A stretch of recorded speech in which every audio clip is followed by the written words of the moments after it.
U Domu zdravlja Kozma i Damjan počeli su radovi na rekonstrukciji prostorija službe hitne medicinske pomoći.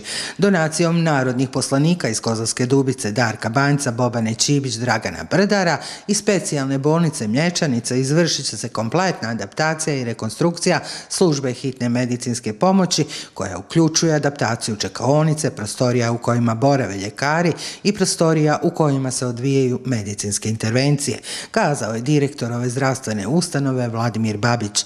On je rekao da će u okviru ovog projekta biti postavljena i rasvjeta, a prostorije opremljene novim namještajem.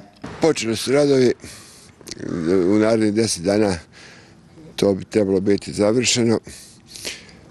Ovo je dobra stvar što se radi jer su ovdje vlaga i ovi zidovi i podovi su bili dobro oštećeni.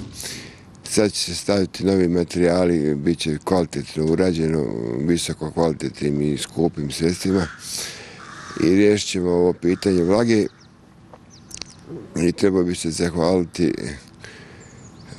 donatorima koji su nam ovo omogućili. To su 3 naša narodna poslanika i u suradnji sa Banjom Mlječanicom. I nadam se za 10 dana da će to biti gotovo, a pacijenti sad koriste službu hitne pomoći u prostorijama iza hitne pomoći.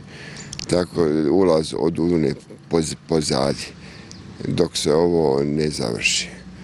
Evo, počela je sezona grijanja, radi li dobro novo instalisana peć? Pa peć je stavljena, radi, drva su obezbeđena, funkcioniše dobro. Narodni poslanik i predsjednik Narodne partije Srpske Darko Banjac je ranije rekao da je prirodno da sarađuju 2 zdravstvene ustanove iz Kozarske Dubice, Dom zdravlja i specijalna bolnica Mlječanica, koja je već pomogla opremanje timova hitne pomoći, a nabavljena je i peć za centralno grijanje koja je sada u funkciji. Rekonstrukcija službe hitne medicinske pomoći Doma zdravlja Kozma i Damjan trebala bi da bude završena za 10 dana.